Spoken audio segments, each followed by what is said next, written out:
Si vous n'avez jamais vu de zélotes dans l'évangile, parce que le véritable zélote, ce n'est pas notre frère Serge. Moi, je suis un premier zélote. J'ai une question. Allez, ok. Juste même question. Oui, oui, vas-y. Moi, je veux savoir, les dangers, c'est quoi? Les dangers, c'est ce que j'ai dit. C'est quoi? Les dangers, c'est ce que j'ai dit ici. Il y a aussi des couples qui font ça. Oui. Mais il y a toujours des problèmes, les uns, les autres comme ça. Mais il y a des couples qui ne font pas ça. Peut-être, il ne pas dit que non, la femme est soumise.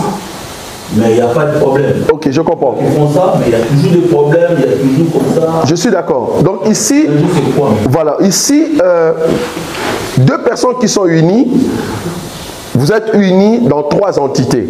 J'ai toujours dit, vous êtes unis dans la chair, vous êtes unis par les émotions et vous êtes unis en esprit. Vouloir ou pas. C'est-à-dire dans la chair, c'est quand il y a relation sexuelle. Quand tu vois qu'il n'y a plus relation sexuelle entre chrétiens et chrétiennes, vouloir ou pas, il y a un problème. Ça, on est d'accord. L'amour, les émotions, on sent que vous deux, il n'y a pas cette cohésion. Il y a un problème. Il n'y a pas l'harmonie. Et au niveau de l'esprit, c'est la même chose. Donc, comme dans la chair, vous avez dysfonctionnement, mais vouloir ou pas, dès que la chair, vous n'êtes plus unis, vouloir ou pas en esprit aussi, vous ne serez pas unis. Parce que vous avez un problème. Parce que, supposons, vous avez un temps où il y a discussion. Frère Papy, j'ai discuté avec ma femme. Tu es sûr que, après avoir discuté, parce que discussion dans l'union de la chair, pour que l'esprit soit ensemble, et quand on va dormir, on peut s'accoupler. Donc, c'est vraiment dans ce sens-là. Donc, deux personnes qui ne sont pas unies dans la chair, je me dis, comment est-ce qu'ils sont unis en esprit? C'est pas possible. Donc, tu peux être uni, comme je dis tout à l'heure, en esprit, c'est parce que tu aimes trop ta femme. Vous allez prier ensemble. Je suis d'accord qu'il y a d'autres qui prient ensemble, mais ils ont toujours des problèmes. Oui, le problème dans le couple, ça ne va pas finir aujourd'hui. Même nous, avec Jésus, jusqu'aujourd'hui, Jésus n'a pas encore répondu à des questions que je lui avais posées il y a 2 mois. Mais du moins, je l'aime toujours. Tu vois, j'attends à ce qu'il réponde. Donc, même avec Jésus, nous avons des problèmes. On attend qu'il puisse résoudre nos problèmes. Mais cela ne veut pas dire que je ne suis plus en liaison avec Jésus en esprit. Tu vois là où je suis. Donc, avec ton mari, pour être en esprit, même méditation, et même prière, là vous êtes unis en esprit. Donc ça veut dire que si par exemple dans le couple vous vous êtes disputé, oui, vous ne vous êtes pas réconcilié, le mari se lève, il prie dans sa chambre, oui, toi tu pries ailleurs, vous parlez pas, ces prières ne sont pas exaucées. Normalement c'est pas bon. Normalement je suis d'accord avec toi. Comment je peux aller prier alors que j'ai un problème avec ma femme? Voilà. Normalement je ne peux pas prier. Le partenaire prie, amen. Non. Normalement je ne peux pas prier. Il continue le jeûne. Jamais. Non, c'est pas possible. Non, c'est pas possible parce que la prière c'est quoi? La prière c'est quoi? Toute prière qui monte, c'est parce que mon cœur est pur. Maintenant mon cœur n'est pas pur. J'ai offensé mon mari, j'ai offensé ma femme. Je dois d'abord régler avec ma femme. C'est alors que je viendrai maintenant mettre mon offrande. La Bible dit avant de mettre son offrande, il faut d'abord réparer avec la personne que tu avais. Dès que tu finis là-bas, tu viens mettre ton offrande. Moi, mon offrande, je veux le mettre, mais avec ma femme, toi, tu vas voir. Attends-moi. Mais je continue à prier. Seigneur, mais toi, là, ça va pas. Non, ça va pas. Donc, il n'y a pas communion. Ça va? Juste un petit conseil pour ça. Je vais juste dire, s'il vous plaît, pour nous les chrétiens, n'allez pas se coucher avec des problèmes avec votre partenaire. Avant de monter dans votre lit, avant de monter, avant de fermer les yeux, réconciliez-vous parce que nous sommes des chrétiens. C'est très important. Merci. Oui. Une question? Oui. J'ai été abordé par un ami ils sont dans un couple chrétien. Oui. Et la question qu'ils m'ont posée, en tout cas, je n'ai pas répondu. Le monsieur dit, selon ce que moi j'ai compris, ils sont dans une relation basée sur les mensonges. Ok. Dans la famille de la femme, oui, les femmes ont juste un enfant. Ok. Seulement un enfant. Pourquoi? Je ne sais pas trop. Peut-être que c'est une histoire de famille. Condamnation familiale, oui. Et le monsieur, il ne savait pas. Il a marié sa femme. Ils ont eu un enfant qui est déjà dans la vingtaine. Et il n'y a plus d'enfants.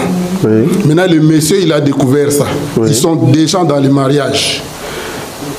Soi-disant chrétien, c'est moi qui dis que c'est une relation basée sur les mensonges parce que la dame n'avait pas dit ça. Oui. Au départ, c'est moi qui dis que c'est une relation basée sur les mensonges. Oui. et le monsieur dit, en tant que chrétien, je fais quoi exactement? Est-ce que je divorce avec ma femme parce qu'elle ne m'a pas dit la vérité dès le départ, ou je fais quoi exactement? Waouh, c'est une question délicate. Je crois que non. Pourquoi? Parce que avant d'entrer dans le mariage, il y a ce que nous avons appelé ici avant le mariage, c'est-à-dire le choix du conjoint. Pendant ces temps de choix du conjoint, tu dois connaître quand même la grande sœur, le grand frère, l'histoire un peu. C'est-à-dire le problème du frère, c'était l'imprudence. C'est-à-dire il ne s'est pas informé comme il faut dans la vie de la femme. On est d'accord.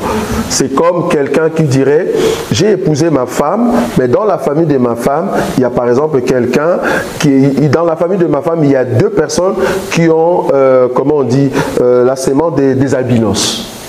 Ça va? Albinos, ok. J'ai vu, ou soit je vois ses enfants, mais j'ai quand même épousé ma femme. Vouloir ou pas le gène dans le corps de la femme, il se pourrait, il se pourrait qu'il y en a. Dès que tu as la foi, tu prends la femme, tu entres dans le mariage comme ça. Dès que tu as, au fait, cet enfant albinos, je ne vais pas dire, ah, je divorce parce que toi, tu ne m'avais pas dit que tu as le gène de... Non, la femme ne savait pas, cette femme ne savait pas qu'elle aussi va avoir un enfant. Non, elle ne savait pas. Elle peut dire, dans ma famille, c'est vrai, il y a tel qui a qu'un enfant. Voilà, elle peut le dire. Mais est-ce qu'elle, avant le mariage, elle peut aussi avoir un enfant? Ça, on ne sait pas. Donc la décision venait à l'homme de se dire, ah, ta soeur a seulement un enfant. Oh, dans cette famille, je ne vais pas entrer. L'homme était imprudent. L'homme a suivi peut-être la beauté. Voilà, tu épouses une femme et puis voilà, tu tombes dans ces cas-là. Ça, c'est un. Deuxièmement, est-ce que c'est un problème d'avoir seulement un enfant? Pourquoi tu veux seulement 2? Pourquoi tu veux 3? Heureusement, j'allais dire, heureusement, ça c'est grave le lingala là. C'est bizarre le lingala. Heureusement, donc, heureusement, tu as encore un enfant parce qu'il y a d'autres qui n'ont même pas un enfant. Mais toi, tu as un enfant, tu ne vas pas divorcer parce que tu as seulement un enfant. Non, non, non, ce n'est pas basé sur le mensonge. L'homme était imprudent. Okay. Pardon, s'il vous plaît. En fait, la question de Papa Jimmy était aussi, l'homme découvre que la femme a caché les enfants. Cette vérité-là. Cette vérité-là. Avant d'entrer dans le mariage, la femme avait déjà des enfants. Ah non, non, non, non. La femme avait des enfants. Non, non. Non, non, non. La vérité, c'est quoi? La vérité ici dans cette histoire est que dans leur famille, la famille de la femme, il y a des sœurs qui n'ont qu'un seul enfant. C'est ce que moi je dis, c'est l'imprudence de l'homme. Parce que quand tu es venu chercher la femme, tu as les temps, ce qu'on appelle choix du conjoint. Voilà. Pendant les temps, le choix du conjoint, tu dois savoir qui est ta sœur, leur vie, quoi. Tu dois t'informer, c'est un contrat. Je ne peux pas entrer dans un contrat que je n'ai pas bien lu. Donc l'homme était imprudent. Bon, du moins, tu as quand même un enfant, donc le frère ne peut pas sortir si c'est le couple chrétien-chrétienne. Oui. J'ai une question. Oui. Je vais d'abord poser la question, puis après je lirai le verset sur lequel je me base. Pour un couple chrétien-chrétien, sachant qu'il y a malheureusement beaucoup de réalités, peut-on se refuser à sa femme si elle est sujette, non pas sujette, si elle pratique l'adultère constamment, ou peut-on se refuser à son homme si lui aussi il pratique l'adultère, sachant qu'il y a des maladies, il y a des infections. Waouh, là tu as dit couple chrétien-chrétien. Malheureusement, sachant qu'il y a des réalités. Bon, je dis déjà que c'est pas possible, parce que couple chrétien-chrétien et puis le frère est calme avec l'adultère tout le temps. Ça, c'est pas chrétien-chrétien. Ça, c'est au fait, il s'est dit chrétien, mais il n'est pas chrétien. Ça va, on est d'accord. Là, tu es dans un couple non-croyant, croyante, ou bien non-croyante, croyant. Parce que le fait qu'il sort avec plusieurs filles, même une, le fait qu'il sort avec une fille à côté, tout le temps, mais toi, tu es dans ces mariages-là, c'est ce que je dis, tu l'avais connu avant qu'il puisse connaître cette fille-là, donc vous étiez des païens, vous deux, et toi, tu es venu maintenant dans les seigneurs. Le fait qu'il commet ça, ben, tu peux toujours demeurer dans ces mariages-là. Pourquoi? Parce que si tu sortais de ce mariage-là parce que lui, il a pris une autre femme, là, tu ne vas pas les taxer de l'adultère. Hein. Non, parce que lui, il est dans le monde de Satan. C'est-à-dire dans leur royaume, c'est permis. Lui, il peut prendre de filles parce que tu le connaissais comme ça. Maintenant, toi, si tu sors de ce mariage-là, tu as le droit de ne pas te marier. Si on le avant que ça m'échappe, le mari ne connaissait pas sa femme comme ça. Avant oui, voilà. Si le mari choisit d'épouser sa femme parce que voilà, elle a toutes les qualités que lui recherche, et qu'une fois dans le mariage, il découvre une autre facette, que la femme, elle est adultère, peut-il se refuser à sa femme? Donc le frère, c'est un chrétien. Chrétien. Il a pris une fille que lui, il n'avait pas l'idée. Chrétienne aussi. Le chrétien qui devient encore prostituée, ça va pas? Non. Soi-disant, malheureusement. Voilà, donc c'est une païenne, c'est là-bas que je suis. Donc le frère a été au fait séduit par la beauté, tu vois, un peu ce truc-là. Maintenant, soi-disant, la sœur venait à l'église. C'est ça que je dis, c'est un contrat. Avant d'entrer dans les mariages baptistes, il faut écouter ce que je dis ici, les célibataires, c'est très important. Donc, avant d'entrer dans un mariage, vérifie que c'est vraiment une sœur en Christ. Tu as tous les droits. C'est pour ça que je dis toujours, premier critère dans le choix du conjoint, premier critère, vérifie que c'est un enfant de Dieu. Premier critère. Les autres viendront après. Ne regarde pas la beauté d'abord. Non, tu vas tomber. C'est ce que le frère a fait. Il a regardé la beauté, qualité, couleur, tout ça. Et puis, bam, tu tombes alors que c'était une prostituée. Tu ne savais pas. C'est une prostituée. Vouloir ou pas, tu vas épouser une prostituée. Donc, vouloir ou pas, tu dois assumer. Et en plus, tu étais chrétien. Tu n'as pas vérifié. Parce que Dieu ne peut pas te donner un poison. Moi, je le crois. Dieu ne peut pas te donner un poison. Soit tu es parti parce que toi-même, tu n'as pas écouté Dieu. Dieu ne peut pas te donner un poison. Non. Tu imagines un chrétien qui a épousé un sorcier, c'est pas possible. Moi, je suis chrétien, je vais épouser un sorcier comment? Si je suis chrétien, Dieu va me donner une chrétienne. À moins que j'étais païen. Tu vois là où je suis. J'étais païen, alors la femme que j'ai reçue, c'est une sorcière. Si j'entre dans le Seigneur, je viens au Seigneur, et que ma femme est dans ces domaines-là, là, ça change. Mais chrétien, aller épouser sorcier ou prostituée, non, c'est pas possible. J'ai deux questions. Oui. Normalement, la première,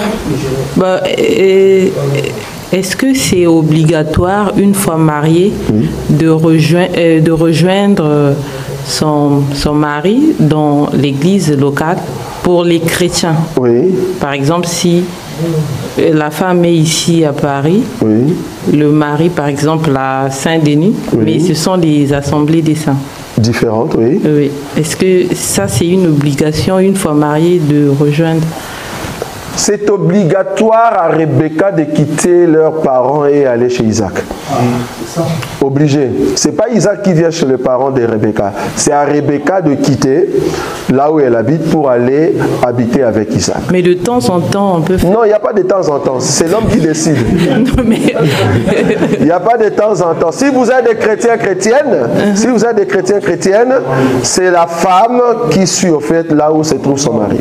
Mais une fois ou 2 mois après... Ça dépend de l'homme. Ça ne dépend pas de toi. C'est l'homme qui dit, bon, tu as trop supplié, que je vais faire un tour chez vous, mais ta maison c'est ici.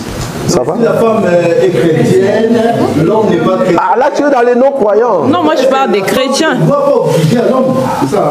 Ah ok, donc l'homme est non-chrétien, c'est-à-dire non-croyant. Non, mais moi je parle des chrétiens. Non, lui parle des chrétiens. Maintenant lui rajoute autre chose. Bon, donc avec toi maintenant, là, c'est déjà bon. C'est-à-dire, chrétienne, c'est l'homme qui décide. On est d'accord. Ça va? C'est l'homme qui décide s'il va venir ou pas. Mais la femme doit quitter là où elle était pour aller là où se trouve son mari. Tu as bien dit, ils ont le même enseignement. Oui. Ok. Parce que si l'autre est par exemple catholique, tu l'appelles pas chrétien. Non. Voilà, on est d'accord. Ok, donc tu es obligé de suivre ton mari. Maintenant, allons dans le cas du frère Serge. Si la femme est croyante, mais l'homme n'est pas croyant, on est d'accord? Donc l'homme n'a pas d'église, il ne prie pas. Mais je vais aller où? Je vais aller nulle part, donc je continue dans mon église, dans mon assemblée. Est-ce que vous pouvez obliger à l'homme? Ah non. Leur royaume, dans leur royaume, tu n'as pas le droit de l'obliger. Non, tu ne peux pas l'obliger, frère. Étant donné qu'il consent d'habiter avec toi parce que tu pries, tu restes. Lui, il n'est pas obligé de venir. Et d'ailleurs, il n'est pas notre frère. Oui. Oui, quand je parle de l'obligation, c'est par rapport à l'histoire de l'homme riche qui a fait une fête. Et quand il a invité, vous connaissez l'histoire, il a invité, les invités ne sont pas venus. Il a dit à ses serviteurs d'aller voir les gens à l'extérieur, prendre déjà. Et il y avait une partie qui était venue, mais après, il a dit à ses serviteurs, contrez-les. Quand il dit contrer, ça veut dire que c'est une obligation, obligez-les. C'est cela, donc obligé de venir à la fête. Donc, est-ce qu'une femme chrétienne, elle peut aussi faire ce devoir-là, d'obliger son homme? Non, laissez-le finir. Vas-y. Est-ce que... Oui, parce que la Bible dit contrer-les. Quand on dit contrer, ça veut dire obliger-les. Merci, vas-y, continue. Donc, quand la Bible dit obligé, en fait, quand on oblige ça, parce qu'il avait l'autorité, celui qui a fait la fête, est-ce qu'une femme chrétienne peut aussi obliger à son homme de venir à l'église là où elle prie? Super. Parce qu'il est dans les... Par rapport à cette écriture-là, bon, je voulais juste corriger quelque chose. Quand on dit contrer-le, si tu vas dans d'autres versions, ça veut dire convainc-le. Ça veut dire convaincre. Contrer-le veut dire convainc-le de venir à la fête. Ça, c'est un. Et deuxièmement, la personne qui est au fait partie pour dire à ces gens de venir, cette personne-là se met dans la position de l'homme et non pas la femme. Se met dans la position de l'homme qui dit à la femme, je te contrains de venir. C'est pas à la femme de contraindre l'homme. Donc, ça change directement. Donc, la femme n'a pas le droit de contraindre à son mari païen de venir à l'église. Non. Non, c'est pas possible. Donc, on n'aura pas une écriture là-dessus. Ça va? Oui, excusez-moi. Je vais rajouter parce que quand vous dites le serviteur se met à la place de l'homme, or nous croyons qu'une femme chrétienne est considérée comme l'homme parce qu'il a l'esprit de Christ. Non, c'est une question. Non, laissez-le. Mais ne souffrez pas. Laisse-le poser. Mais vous êtes agité là. Laisse-le poser la question. On va répondre par rapport aux Écritures. En fait, donc, je n'ai pas voulu regarder la femme physique, mais j'ai regardé l'autorité que la femme a. C'est ça, quoi. C'est pas ça l'homme aussi? Non, ça ne sera pas possible par rapport à 1 Pierre chapitre 3, on va lire 1 Pierre chapitre 3, c'est les Écritures qui parlent, hein? 1 Pierre chapitre combien? 3, tu peux lire frère Baptiste à partir du premier verset. 1 Pierre chapitre 3 à partir du premier verset. Écoutez frère Serge. Attends, je suis pas encore là. 1 Pierre chapitre 3 à partir du premier verset. 1 Pierre chapitre 3. Oui, allez-y. Alors, femmes, soyez de même soumises à vos maris. Oui. Afin que si quelqu'un n'obéisse point... on n'a pas dit ça. Si quelques-uns, pardon. Voilà. Si quelques-uns n'obéissent point à la parole, ils soient gagnés sans parole par la conduite de leur femme. Voilà. Donc une femme, ici la femme en question, c'est une sœur en Christ. On lui dit, soyez soumises au fait à vos maris non croyants. S'il y a des maris, par exemple, qui ne croient pas, que ces maris-là soient gagnés par la conduite et non pas par l'autorité qui est en toi. Tu dis, toi, tu es païen. Allez, suis-moi. Non, c'est pas possible. Ça ne marche pas. Ça ne marche pas, frère. C'est par la conduite que tu vas gagner ton mari. Oui. Moi, j'ai une question pour les chrétiens. Oui. Les chrétiens qui sont, ils sont en couple, oui. sont mariés, oui. et ils ont un problème de concevoir. Oui.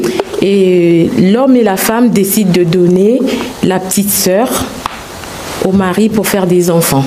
Wow. Des chrétiens. Oui, vas-y. Oui. Oui, vas-y, non, continue. Oui, je sais que c'est l'adultère, mais la femme a préféré donner sa petite sœur à son mari pour concevoir. Waouh, ça c'est compliqué. Tu as bien dit chrétienne. Oui, chrétien. En fait, le problème de quand vous dites, vous voulez donner quelque chose ou dire quelque chose, tu as bien situé le cadre, c'est-à-dire chrétienne. Oui. Ce ne sont pas les enfants qui font le couple. Allons d'abord comme ça. Oui. C'est notre foi. Toi et moi, nous sommes de chrétiennes. C'est-à-dire nous voulons aller au ciel. Ok? Parce que nous sommes chrétiens. Si Dieu nous donne des enfants, gloire à Dieu. Si Dieu ne nous donne pas les enfants, ne fabriquons pas. Tu vois? Là, ils ont fabriqué. C'est-à-dire, va prendre ma petite soeur. On ne sait pas si c'est une sorcière. On ne sait pas si c'est... Non, ça ne va pas. Et les enfants en question, ce n'est pas les enfants de ma femme.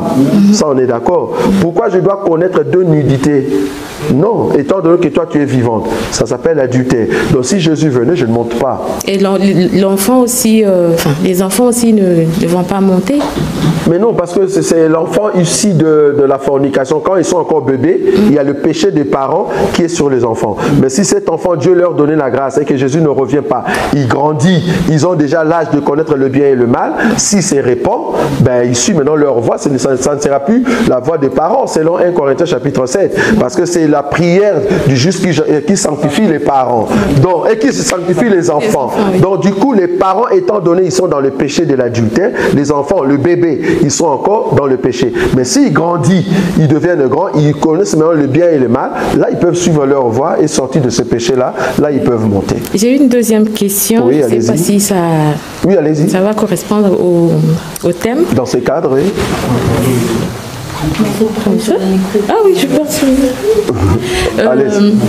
Ma question était, l'autre fois vous avez dit qu'un transgenre ne peut pas hériter le royaume des cieux. Non. Maintenant, moi je sais qu'il y a des hommes que Dieu a mis à part, des prédestinés. Oui. Que c'était un transgenre qui l'a fait parce qu'il ne connaissait pas la parole de Dieu. Et du coup, il rencontre Dieu, il se dit que je me repens. Malgré que j'ai tout changé dans mon corps, je reste homme. Par rapport à ma mentalité, je reste homme. Bien que physiquement, c'est une femme. Bien que physiquement, il enlève la perruque, tout ce qu'il met là, il enlève. Et il reste homme. Et il devient chrétien. C'est faisable. Mais là, tu parles de transgenre, c'est-à-dire, oui. Donc, elle a changé son genre. Oui. Quand on dit changer, là, c'est parce qu'il n'avait pas. C'est pas grave, c'est pas grave. C'est-à-dire, la personne a changé de genre. C'est-à-dire, quand la personne entre ici, si c'était un homme, on va l'appeler ah bonjour ma soeur. On est d'accord. Ok. Je dis dans mes propos parce que si tu touches le transgenre, je peux aller plus loin pour toucher ceux qui veulent ressembler à des démons, hein. Comme le terme c'est quoi? Donc ils ont coupé par exemple les 2 doigts, les 4, les 3 doigts. Oui. Ils veulent ressembler à qui? Il y a un terme qu'ils utilisent là. C'est-à-dire il veut ressembler à allez, j'ai oublié le terme. Donc il a coupé ses doigts. Il a mis de piercing et à l'intérieur de sa peau, il a mis de trucs bizarres et voire même de queue. J'ai oublié le terme. Et puis voilà, comment? Bon, fantôme, mais il y a un terme qu'ils utilisent. Donc, ils chantent. Comment? Non, même pas les gothismes. Même pas les gothismes. Même pas les gothismes. Comment? Je ne sais pas. Donc, du coup, la personne, quand tu le regardes, c'est un démon. C'est un esprit mauvais. Mais c'est un homme. Maintenant, la personne l'avait fait. Quand la personne était païenne, on est d'accord. La personne a coupé ses doigts, et voire même le doigt du pied, il reste seulement un pied, et puis la personne a mis des trucs dans son corps. Tu ne vas pas me dire que cette personne était prédestinée. Si la personne était prédestinée et que la personne va rentrer en Christ Jésus, la personne ne sera pas un modèle. Non. Parce que Dieu, en fait, la prédestination, il faut pas définir la prédestination selon les hommes. Définir la prédestination comme ceci. C'est comme ça que moi je définis. C'est-à-dire, Abraham est né, Dieu a rencontré Abraham, Dieu dit à Abraham, ta génération sera au fait esclave en Égypte, mais à la 4e génération, je le ferai sortir. Ça, c'est l'écriture, oui ou non? Oui. Mais allez voir maintenant, entre Abraham et la 4e génération, il y a eu combien de temps? 430 ans. Donc, Dieu peut voir quelque chose, il y a de cela 430 ans. Maintenant, Dieu qui sait que toi, tu vas recevoir sa parole, il ne va pas laisser que tu deviennes un démon. C'est là-bas que nous, on est. Okay. Tu vois, Dieu ne va pas, parce qu'il te connaît il y a 500 ans. À l'espace de 500 ans. Donc avant 2024, il y a 500 ans, Dieu savait ces temps ici. Donc il ne peut pas permettre que mon fils là-bas, ma fille là-bas deviendra un démon. Non. Ou soit ma fille là-bas deviendra un garçon. Non. Dieu ne va pas permettre. C'est que je peux croire. mon fils ou ma fille était tombé dans tout ce qui est gothisme, tu vois, dans l'égotisme, c'est-à-dire je m'habille comme un homme, ou je mets du noir partout, j'entre dans des boîtes, et puis paf, je reçois la parole. Mais je reste dans le genre que Dieu m'a créé. Et là, je reçois la parole. Mais je change tout, j'ai tout coupé. Je ne suis plus homme, j'ai de sang, alors que j'étais homme. Je changeais la morphologie. Donc à moi, il n'y a plus le côté homme à part dans le cerveau. Et non, je suis une fille, vouloir ou pas. Là, je ne peux plus imaginer, si je dois épouser. Je dois épouser qui? Une sœur ou un frère? Parce que j'ai tout coupé. Non, si la personne décide de rester... Même si la personne a décidé, ce n'est pas possible. Là, la personne n'en a plus cette porte. Cette porte de la grâce. Non. C'est pas possible. Dans les transgenres, ceux qui transforment leur vie, ils sont devenus, je ne sais pas moi, comme des démons. Non, ce n'est pas possible. Dieu ne peut pas permettre que, voilà mon fils là-bas, mais du moins il a commencé comme démon, il a commencé comme transgenre. Non, ce n'est pas possible. Okay. Ça va? Merci beaucoup. La sœur, maman. Il y a encore une question? Normalement, le frère Serge avait plusieurs questions qui étaient en ligne. Je lui avais dit, au fait, de crier ces questions-là. C'est maintenant qu'on doit profiter pour répondre à toutes ces questions. Oui, ma sœur? Bonjour. Bonjour. Veuillez m'excuser pour mon retard. C'est pas grave. Je voulais tout d'abord poser ma première question. J'en ai plusieurs. Oui. Dans quel passage biblique est-ce qu'il est noté que la dot, c'est la parole du Père? Ah, ok, merci. Super. Donc on commence par là, hein? Oui. Ok. Donc dans quel passage biblique il est écrit? C'est le Père qui marie sa fille. Parce que la parole du Père, c'est ça, au fait. Est-ce que vous aviez dit plusieurs fois que la dot, c'est la parole du Père? Et en fait, c'est pour pouvoir justifier cela lors d'un échange avec d'autres personnes ou d'autres personnes d'autres confessions. Vraiment, je voulais avoir la parole qui confirme cela. Noir sur blanc, tu ne verras pas la parole du Père égale dot. Tu ne verras pas. Mais ce que tu vas voir dans les Écritures, c'est quoi? C'est le Père qui marie sa fille. Or, pour marier sa fille, c'est le Père qui dit un mot. C'est dans ce sens-là que nous avons dit d'adot, c'est le Père qui prononce un mot. Donc, dès que le Père prononce le mot, c'est lui qui détermine le prix ou la gratuité. C'est dans ce sens-là. Donc, c'est le Père qui marie sa fille. Ça se trouve dans 1 Corinthiens 7, si tu veux qu'on te donne. Ça va? Tu veux qu'on donne cela? Non, je vais le noter. Ah oui, oui. Non, je vais noter. Attends, je vais prendre ça. C'est 1 Corinthiens chapitre 7. Je vais prendre... Voilà, comment? Oui, vers le 35. Attends, je vais prendre. Alors, je prends quelle écriture? Voilà, donc 37 ou 35. Je commence à 35. Je dis cela dans votre intérêt. Ce n'est pas pour vous prendre au piège, c'est pour vous porter à ce qui est bienséant et propre à vous attacher au Seigneur sans distraction. 36. Si quelqu'un regarde comme déshonorant pour sa fille de dépasser l'âge nubile et comme nécessaire de la marier, qu'il fasse ce qu'il veut, il ne pêche point qu'on se marie. 37. Mais c'est lui qui a pris une ferme résolution, sans contrainte et avec l'exercice de sa propre volonté, et qui a décidé en son cœur de garder sa fille vierge, celui-là l'a fait bien. 38. Ainsi, celui qui marie sa fille fait bien, et celui qui ne la marie pas fait mieux. Ça va? Maintenant, si tu vas dans la loi, parce que Paul a pris ça dans la loi, si tu vas dans la loi, c'est là-bas qu'on donne maintenant la loi pour le mariage. C'est le père qui décide. Il y a une écriture, si un père décide de donner sa fille, tu vois, c'est là-bas dans la loi. Voilà. Merci. De rien. Alors, la deuxième question, c'est que se passe-t-il si, malgré la parole du père, la mère qui est séparée de ce dernier ne valide pas cette dot? Ben, il n'y a pas d'effet, c'est sans effet. Et elle réclame, comment dire, elle réclame une autre dot, quoi. Ça sera sans effet, pourquoi? Nous, dans notre évangile, hein, d'abord, quand nous disons que c'est le père qui marie sa fille, tu es d'accord avec moi? Le père en question, dans notre évangile, le père qui marie sa fille, c'est-à-dire sa fille en question, c'est une chrétienne, et le mari qui veut épouser, c'est un chrétien. On est d'accord, ok. Maintenant, quand le frère reçoit déjà la parole du père, le frère est libre. Maintenant, si la maman ne veut pas, moi le frère, je ne pêche pas. c'est pas moi qui va décider à la place de la mère. Si la maman ne veut pas, qu'elle puisse voir son mari. Moi, le frère, j'ai écouté la parole du père, moi j'épouse ma fille, ma fiancée ou soit ma femme. Ça va? Donc et la mère s'engage à aller voir le père et traiter cette histoire. Ok. Alors, l'homme qui s'est marié dans la polygamie avant de connaître le Seigneur, une fois qu'il s'est converti, doit-il se séparer de ses femmes? Comment est-ce qu'il se comporte? Non, le frère, il était païen, il a épousé 4 femmes. S'il vient dans notre évangile, il accepte notre évangile, le frère vient tel qu'il est, il vient avec les 4 femmes, assis ici devant, les frères au milieu. Ce sont ces femmes. Et nous allons dire que Dieu vous bénisse, vous irez au ciel. Mais le frère ne peut pas prendre de poste, il ne peut pas travailler. Ça, vous ne saviez pas? Ça, vous ne savez pas? Si vous savez non? Dans notre évangile, un frère qui était païen, qui avait 4 femmes, et que le frère reçoit l'évangile, notre évangile, s'il vient dans le Seigneur, il vient avec les 4 femmes. Nous allons les recevoir ici, assis devant.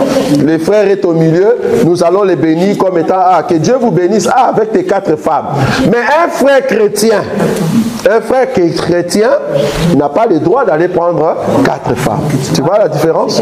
Voilà, nous allons te chasser directement. Moi, je veux juste par rapport à la réponse que vous venez de donner. Donc, si on doit prendre un exemple, c'est qui au pasteur Cass. Donc, il vient avec ces 17 femmes-là. Oui, nous allons l'accepter. Parce que nous les croyons comme étant un païen. Il vient avec les 17 femmes pour remplir notre église. Nous disons merci Seigneur.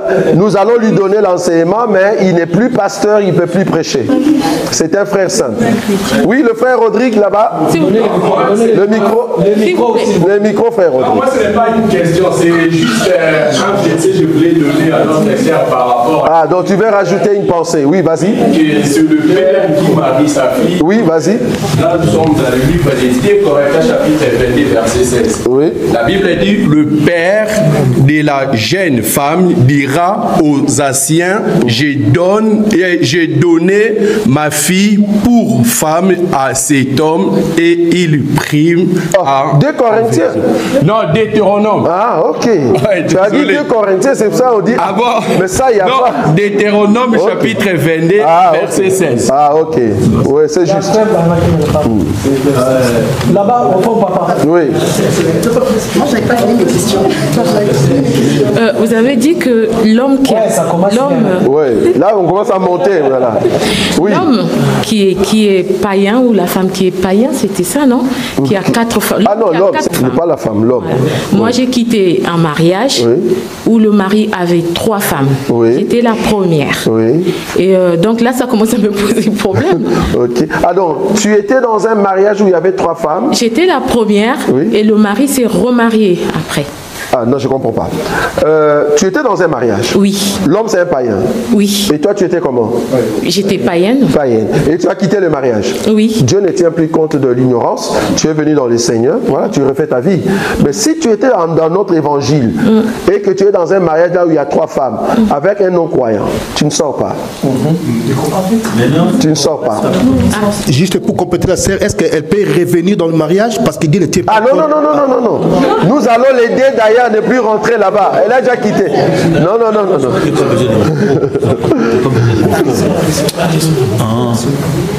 Docteur. Oui. Maintenant, si le père marie sa fille, maintenant la mère n'est pas contente. Oui. Maintenant, pour la dot, comment ça va se passer? Si le frère veut donner peut-être la dot comme ça, la mère ne veut pas recevoir la dot. De la dot comme ça là-bas. Comment ça va se passer? Parce que ici, nous ici, nous sommes église. Ça va? C'est ce que je veux bien préciser. J'aime toujours préciser la question. Nous sommes église. C'est-à-dire notre frère ou notre soeur se marie. C'est ça, non? Nous, l'église, nous amenons l'enseignement. L'enseignement, c'est quoi? C'est le père qui marie sa fille. Ok. Maintenant, le père ne s'entend pas avec sa femme. Ça ne nous regarde pas. Donc, nous, ici, on attend ce qu'on nous donne la liste, la dot, le prix de la femme. Dès qu'on nous donne le prix, nous, on prépare le prix, on vient donner au père, c'est le père qui va recevoir. Si la mère n'est pas là, c'est-à-dire le père a un problème avec la mère, ils n'ont qu'à s'entendre. Nous, on a respecté la parole, c'est-à-dire c'est le père qui va recevoir notre dot, c'est le père, au fait, qui marie sa fille. Moi, je donne ma dot, je ne pêche pas. Donc c'est au père de voir maintenant comment elle va s'entendre avec sa maman, sa femme. Donc il faut que le père fasse... Parce que je ne peux pas m'empêcher de prendre ma femme alors que le père a accepté. Supposons, changeons de cap. La mère a accepté, le père ne veut pas. Tu es d'accord avec moi que je ne vais pas épouser? Voilà, tu vois? Si le père ne veut pas, mais la mère veut, moi je ne l'épouse pas. Hein. Tu es d'accord avec moi? Pourquoi? C'est le père qui marie sa fille. Donc je vais attendre jusqu'à ce que le père va dire oui. Tu vois? Mais si le père dit oui, mais la mère dit non, et je suis bon, je vais payer. Mais oui. Dans ces cas-là, maintenant la dot, comme nous les Africains, la dot, on partage la dot avec la famille de la maman. Mais maintenant, la dot d'un côté de la maman, qui va les prendre? C'est pas mon problème. Moi, je viens, vous me donnez la liste. Moi, j'ai demandé combien vaut cette fille. Oui. Ok, vous m'avez dit, cette fille vaut 2 factures. Facture côté maman, facture côté papa. Ok. Moi, ce que vous me dites, moi étant mari, je vais épouser ma soeur. Ce que vous me dites, moi, c'est ce que je vais faire. Je viens avec la dot. Voilà. La personne qui reçoit la dot, tu ne vas pas me dire que celui qui reçoit la dot, il y a papa et maman. Non. Même quand on fait les kinzondi dans nos familles, c'est toujours le père, la personne qui reçoit la dot. On dit, tiens fille, va donner la dot à ton père pour montrer que le père est d'accord. Est d'accord dans ses mains. On donne la dot et puis la fille va donner. Dès que le père reçoit, pour moi c'est fini. Oui, pour les frères, c'est bon. Oui. Mais maintenant, pour les parents. Et ça les regarde. Ça les regarde, ça dans leur famille. Moi, je n'ai pas de problème. Moi, je prends ma fille. J'ai déjà acheté. La chose devient maintenant mienne. C'est-à-dire, j'ai l'autorité totale sur la femme. C'est fini. J'ai l'autorité totale sur la femme. Voilà. Non, il faut toujours poser hein, pour être clair. Hein. C'est très important. Poser des questions pour être clair. Quand je viens chercher la fille et que j'ai payé le montant demandé, la fille devient mienne. C'est-à-dire là, j'ai toute l'autorité sur la fille. Maintenant, si le père ne s'entend pas avec la mère, ça dépend d'eux. Parce que j'ai dit ici, si je changeais les caps, si je changeais de côté, si la mère a accepté ce mariage, mais le père ne veut pas, je ne vais pas donner ma dot. Ça, on est d'accord. Je ne donne pas ma dot. Parce que c'est la mère qui a accepté, mais le père n'a pas accepté. Je ne donne pas ma dot. Jusqu'au jour où le père va accepter. Pourquoi? Parce que dans l'enseignement, c'est le père qui marie sa fille. Voilà. Alors, je vais continuer ma série de questions. Oui. Alors, cette question, c'est en gros, qu'appelle-t-on adultère? Je vais illustrer. Lorsqu'un homme qui n'a pas de relation physique avec une femme, mais qu'on est dans la convoitise, c'est-à-dire cet homme va échanger des messages à caractère sexuel avec une autre femme. Lui, il justifie cela en disant on est dans un jeu de séduction, mais concrètement, il ne se passe rien. Voilà. Moi, je suis avec toi et voilà. Est-ce qu'on est dans ce qu'on peut appeler adultère? Merci beaucoup. C'est ça vraiment qui prouve que, bon, tu es venu un peu en retard. C'est la même question que la sœur a posée tout à l'heure. À quel niveau on peut parler de l'adultère? Je crois que je fais sortir une écriture dans le livre de Jacques, c'est ça? Jacques chapitre 1er, pour montrer, je crois, le verset 13. Hein. C'est là-bas que, donc, étant donné que la chose n'est pas consommée, Moïse ne te condamne pas. Mais étant donné que la chose est dans tes pensées, c'est là-bas que Jésus te condamne parce que tu vas tomber. Amen. Tu vois là où je suis. Donc, il y a 2 niveaux. Il y a Moïse et il y a Jésus. C'est-à-dire, si tu vas tomber dans le péché, maintenant il faut lire maintenant Jacques pour comprendre ça, dès que la chose commence à aller dans des convoitises, vouloir ou pas pour Jésus, comme tu vas tomber, il t'a déjà condamné. C'est-à-dire, s'il venait, tu tombes, tu n'iras pas au ciel. Parce qu'il sait que tu tomberas. Mais supposons que tu ne vas pas tomber. C'est-à-dire, je change avec une fille, mais dans la présence de Dieu, je ne tomberai pas. Je n'ai pas encore péché. Mais si je tomberai, je ne sais pas si tu vois là où je suis, Jésus te connaît déjà en avance. Ce n'est pas parce que j'ai dit, ah voilà, tu es belle, hein, quel habit. Non, je ne suis pas encore dans l'adultère. C'est vrai, Moïse ne me condamne pas, mais Jésus me dit, fais attention, là où tu pars, ça peut dégénérer. Tu vois? Et si la femme de ce frère décide à ce moment-là de se séparer? Non, c'est pas possible. Il n'y a pas d'acte. Tu ne peux pas te séparer parce que je dis à une sœur, waouh, même si tu vois qu'il y a un peu des attirances, waouh. Des messages à caractère sexuel carrément. Sexuel. Ah non, si c'est sexuel, ça dit. À caractère sexuel, je crois qu'il n'y a pas d'enfant. Du genre, voilà, j'ai envie de... Je me vois déjà avec toi dans un contexte. Non, tu ne peux pas te séparer. Il n'y a pas l'acte. Parce que l'adultère, c'est quand il y a l'acte. Donc, c'est-à-dire, je te vois déjà, si seulement ça pouvait être toi que je pouvais voir sur mon lit, c'est ça, non? Voilà. Est-ce que d'abord c'est un frère? Non. Non, quelqu'un qui fait ça. Voilà. Donc, c'est là-bas que je viens tout le temps. C'est là-bas que je viens tout le temps. C'est-à-dire, un frère en Christ. Tu vois, un frère en Christ, tu es d'accord avec moi qu'un frère en Christ, ça ne sera pas possible de voir que dans ta tête, tu vois déjà une autre femme, plus ta femme qui est à la maison. C'est-à-dire, il y a un esprit qui te prend pour ne plus voir ta femme. Est-ce que là, tu ne vois pas que tu pêches? Là, on peut déjà l'appeler adultère, parce que vouloir ou pas, tu tomberas avec l'autre. C'est déjà l'adultère. Maintenant, dans ces cas-là, est-ce que quand la sœur trouve ça, est-ce que la sœur peut sortir? Mais vu que le frère, ce n'est pas un frère, tu ne sors pas. Tu vois là où je suis. Donc la sœur ne sort pas. Pourquoi? Parce que ce n'est pas un frère, c'est un païen. C'est un païen. Parce qu'un frère en Christ ne peut pas dire, bien que j'ai ma femme, mais je rêve être avec Beyoncé. Ça ne va pas. Comment tu peux rêver Beyoncé alors que tu as ta femme à la maison? Ça ne va pas.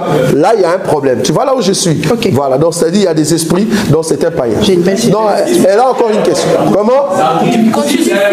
Oui. Si c'est un frère. Oui. Mais lui, il parle. Ah. Si c'est un frère, allons là-bas. Bon, si c'est vraiment un frère, c'est-à-dire le frère qui est parti là-bas et la femme a trouvé ces informations-là. Mais alors qu'il n'y a pas d'acte. Je crois que la femme peut juste dire que voilà, fais attention à toi, mais ça, c'est pas encore l'adultère. Tu vois, l'adultère, c'est vraiment l'acte. Voilà, c'est pas encore l'adultère. Mais du moins, la femme a trouvé ça. Il dit, fais attention, je comprends que tu as de l'attirance avec telle personne. J'ai vu ça, c'est le premier avertissement. Voilà, il y a quand même des avertissements. Mais le jour où le frère va tomber, c'est là-bas que tu as tout le droit parce qu'il y a maintenant l'acte, preuve. Hein, donc, comme on dit, on l'a attrapé, flagrant de lit, adultère. Ça va? Donc, là, maintenant, tu peux... Donc, on se base sur Jésus, on ne se base pas sur Moïse. Non, les deux. En fait, je dis Moïse et Jésus. C'est-à-dire, Jésus te condamne avant l'acte, bien que tu vas tomber. Moïse te condamne quand l'acte est là. C'est-à-dire les deux. Jésus te condamne avant l'acte alors que tu vas tomber, mais Moïse te condamne seulement à la fin de l'acte. Mais docteur, ça c'est l'hypocrisie. Il faut dire carrément Jésus. C'est clair. Donc, on doit Jésus. Parce que le fait de dire que non, Moïse et Jésus, moi je trouve ça un peu dangereux. Merci, je te comprends. Ouais. Mais là, je voulais juste être précis. Vous avez remarqué que dans mes enseignements, j'aime toujours la précision. Ça va? Parce que quelqu'un va te dire, j'ai attrapé mon mari en conversation avec une personne. Que ce soit Jésus, que ce soit Moïse, il n'y a personne qui peut le condamner. Bien qu'il y ait encore des conversations, Jésus ne le condamne pas encore. C'est-à-dire c'est un avertissement. Mais si Jésus sait que tu tomberas, là, Jésus te condamne, bien que Moïse ne te condamne pas encore. Moïse attend à ce que tu tombes. Là, il y a l'acte, c'est-à-dire un flagrant délit d'adultère. C'est là-bas qu'on prend pour brandir, pour dire, voilà, il y a l'acte qui est tombé. S'il n'y a pas l'acte, il n'y a personne qui te condamne. Et l'écriture qui dit que non, celui qui pense déjà, il commet. C'est ça. C'est la même chose. Donc, c'est la condamnation. Ça, c'est Jésus. Oui. C'est ce que je dis. C'est Jésus. Ça, c'est Jésus. C'est ça. C'est là-bas que je suis. C'est vraiment ça l'écriture, Serge. C'est ça l'écriture. Oui. Donc la sœur Aïe, tu poses une question et puis tu donnes et puis tu reviens. Donc, je vais m'arrêter à ça. Oui, allez-y. Alors un frère qui ne satisfait, donc on est dans un couple chrétien. Un frère qui ne satisfait pas sexuellement sa femme. Oui. Un frère qui ne satisfait pas, sexuellement sa femme et qui trouve à chaque fois des arguments. Par exemple, je suis fatigué, toujours le même argument. Oui. La femme du coup n'est pas satisfaite. Qu'est-ce que vous conseillez dans ce cas de figure? Nous allons conseiller à ses frères d'aller chercher les cocos, les mamans qui vendent des trucs pour lui donner la force. On va lui dire, allez trouver des médecins, ils donnent des comprimés, ça va te donner la force terrible. Parce qu'un frère, non, nous on parle clairement. Un frère qui ne satisfait pas sa femme à la maison, la femme a le droit de trouver les pasteurs. Ça, tu le sais. C'est-à-dire, quand la femme vient nous trouver, nous, qu'est-ce qu'on va dire? Tu as bien dit, qu'est-ce qu'on conseille? Nous, on va dire, frère, si tu ne le fais pas, selon quel livre? Exode, tu tombes, frère. Parce que la femme a les trois choses. Le lit conjugal est très important. Tu es obligé, parce que c'est son droit. Tu es obligé de le satisfaire. Ah non, moi je me fatigue. Tu te fatigues parce que tu ne prends pas les bococos. Va prendre ce truc-là. Va chez les médecins, trouve. Tu es obligé, frère. Regarde l'écriture, regarde l'écriture. Sarah, on lui a dit à Abraham, Sarah, ta femme, aura un enfant. Regarde ce que Sarah dit. Moi qui suis vieille comme ça, et mon Seigneur est déjà vieux. Ah. Donc on comprend que si on est vieux, on n'a plus la force. Maintenant, d'où est venue la force pour avoir Isaac? Dieu lui a donné les gingembre, frère. Spirituel. Non, moi j'aime être clair. Dieu lui a donné l'énergie au niveau de l'esprit pour avoir Isaac. Donc nous sommes, ce n'est pas un péché d'aller voir des médecins pour qu'on te donne des médicaments pour satisfaire ta femme. Ce n'est pas un péché. Nous, on est clair, hein? C'est pour aider les gens à aller de l'avant. Voilà. Oui. Ah, frère rêver, oui. Le micro, on suit le micro. Oui. Oui. Nous, dans notre évangile, c'est le papa qui marie sa fille. Oui. Et si jamais tu découvres, au moment où tu demandes la liste, et que tu as la liste, tu découvres que la famille de maman n'ont pas consulté la famille du père. Dans ce cas... Wow. C'est la même question qu'on vient tout à l'heure de répondre. On comprend que le frère vient d'arriver. Donc on a dit... Non. Après, il y a encore des questions qui suivent. Donc on a dit tout à l'heure que si la famille de maman ne sont pas consultées, moi je suis un acheteur. Ça va? Je viens dans ton magasin, frère Révé. Tu m'as dit que la bouteille d'eau coûte 50 €. Ça va? Moi, je ne vais pas te poser la question de savoir la bouteille que tu me dis 50 €, c'est où la TVA? Je m'en fous complètement. Moi, tu m'as donné le prix de 50 €. Moi, je te donne 50 €. C'est toi les vendeurs. Si toi, tu ne payes pas la TVA auprès de l'État, ça ne me regarde pas. Moi, j'achète ma bouteille. Tu m'as dit 50, moi, je te paye 50 €. Maintenant, le problème serait, tu n'es pas dans le magasin. C'est l'enfant qui est là. Et puis, la bouteille, il te dit, donne-moi seulement 20 €. Mais moi, je sais que la bouteille, ce n'est pas 20 €. Je ne vais pas donner à ton enfant parce que je sais que le propriétaire du magasin n'est pas là. C'est-à-dire, l'enfant veut peut-être voler. Si j'achète, je prends la bouteille, si la police venait, on va dire c'était un enfant qui était là. Pourquoi tu lui as donné? Qu'est-ce que je vais dire par là? Si c'est la maman qui me donne la liste et les papas ne me donnent pas, je ne paye pas.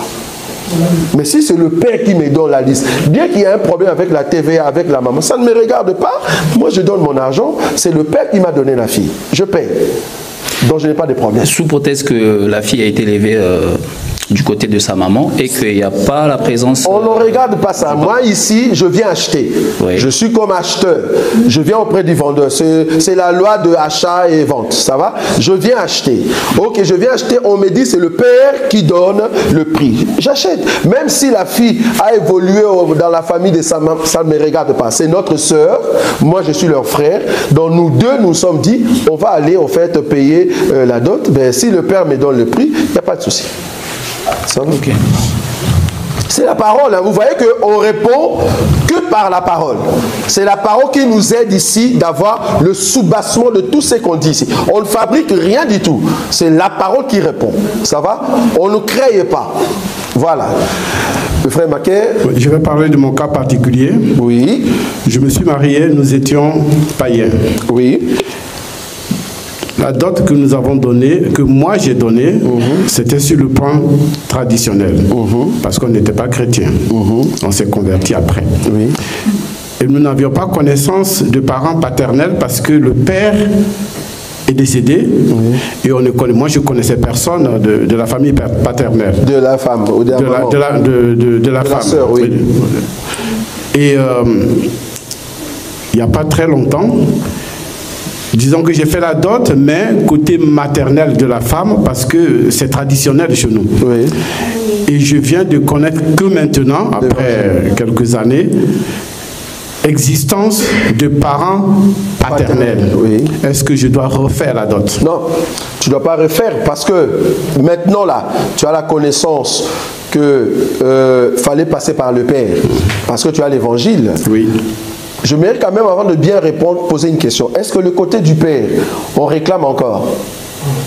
Si non, le côté... non. Ah, si, ils ne savent même pas que je suis avec ma femme. Parce que c'est moi qui viens de connaître maintenant leur existence.